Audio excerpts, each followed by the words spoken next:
The Lord will fight for you. You only need to be still.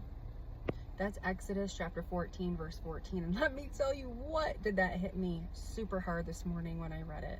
Now, I'm sitting in my car right now, if you couldn't tell, getting ready to start my work day, and I already know this is going to be a really tough day.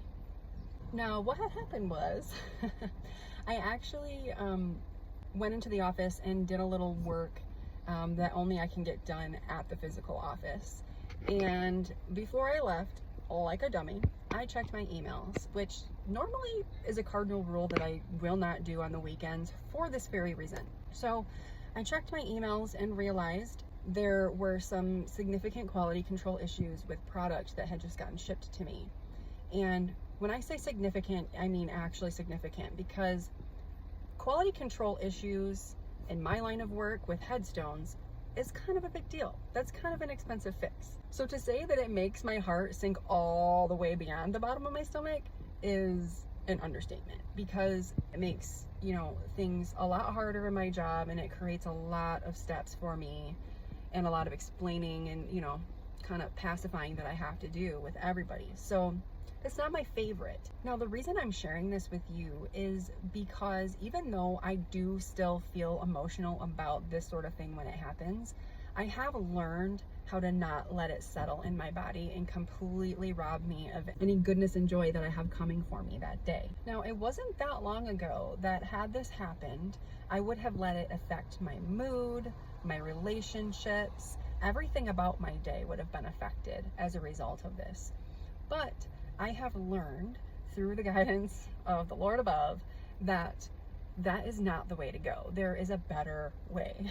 I would say this makes me a complete stubborn human being, that it's taken me this long to realize this, but I think that's just part of the process for us.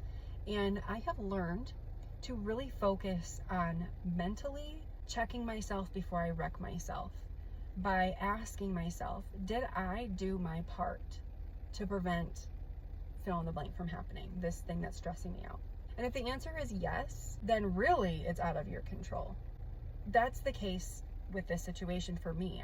This is out of my control. And so I have learned over the years to just, particularly with this job has really brought this lesson home for me, because I just have to surrender to not only God's will and plan for my life, and that means everything that happens in every single day, every single second for me, but also I have to accept the fact that we live in a world, especially not this day and age, where not everybody cares as much as you do. That's what I'm gonna say. Not everybody cares as much as you do. So now what I choose to do, and this is something I've had to learn, I choose to reframe my thinking. I first allow myself to just feel frustrated with the situation and be frustrated, but I don't linger on it for very long. I very quickly move myself to the theme of the serenity prayer. And I remind myself with these words that what I can control is my posture, how I show up, how I respond, and what I release into God's hands ultimately. Everything about our human existence and our walk with Jesus is usually going to boil down to our surrender to His will for us. It costs us a lot, but we gain everything.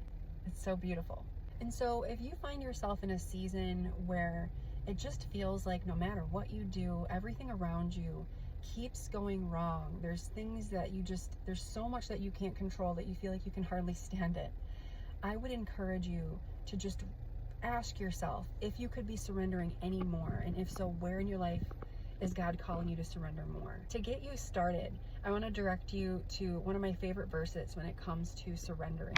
Proverbs chapter 3, verses 5 through 6. Trust in the Lord with all your heart, and lean not on your own understanding. In all your ways submit to Him, and He will make your paths straight. Keep on keeping on out there, you guys. So, I'm saying this as much to myself as I am to you. And that's, let's just walk and exist in peace today. Let's not give away our emotional power to things that really were never ours to begin with. I'm rooting for you, and if you needed this reminder, just know you're not alone. There's a lot of people who are feeling like this every single day.